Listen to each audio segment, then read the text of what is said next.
4,000 years ago, Viking raiders had a base here. The name Scarborough comes from Old Norse language. Scar meaning cliff and borough meaning village. That's wrong. Fishing has always taken place here, and fishermen sailed up rivers delivering fish to York. The headland had a fort from the 1100s. The Normans built the largest castle in Britain on it in the 1200s. In 1253, Scarborough Fair started. It was a 45-day international market in August based upon the herring catch. From the 13th to the 16th century, Scarborough was the fourth largest town in Yorkshire. Merchants exported wool, barley, malt, and fish. Mineral water was discovered here in the early 17th century, and Scarborough pioneered cold seawater bathing. This made us into the nation's first seaside resort. At that time, gentlemen jumped into the sea naked from boats, while the ladies had bathing gowns and bathing machines for changing in. By the 1700s, Scarborough was the seventh largest shipbuilding port in the country. The harbour was maintained by a levy on the Newcastle to London coal trade. In the early 1800s, we gained our first lighthouse and lifeboat. In 1845, the railway arrived from York, bringing many more visitors and taking away large quantities of fresh fish. In 1852, the first paddle steamer made Scarborough its home, signalling an end to wooden shipbuilding. In 1867, the Grand Hotel opened. It has 6 million bricks and 11 miles of carpet. It was the largest hotel in Europe. In 1869, a pier was built in the North Bay, but this was destroyed by a storm in 1905.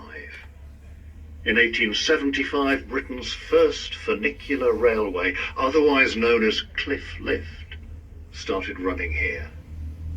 In 1880, huge storms wrecked many ships along this coast and many mariners drowned. In 1907, Scarborough was the fifth largest herring port in the country. In 1908, the Marine Drive opened, connecting the North and South Bays. In 1912, the Titanic sunk.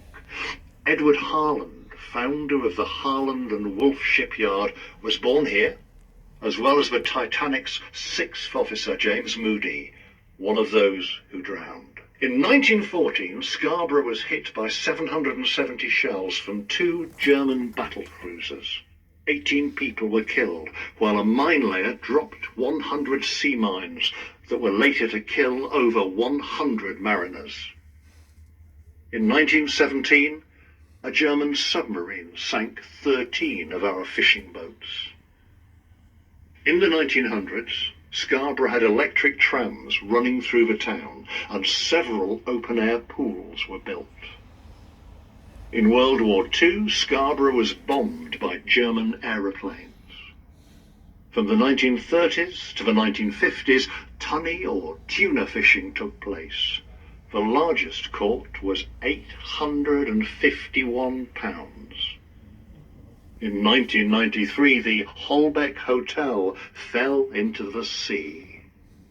In 2009, Scarborough's last boatyard closed, ending 200 years of boat building. In 2019, the Futurist Theatre was demolished.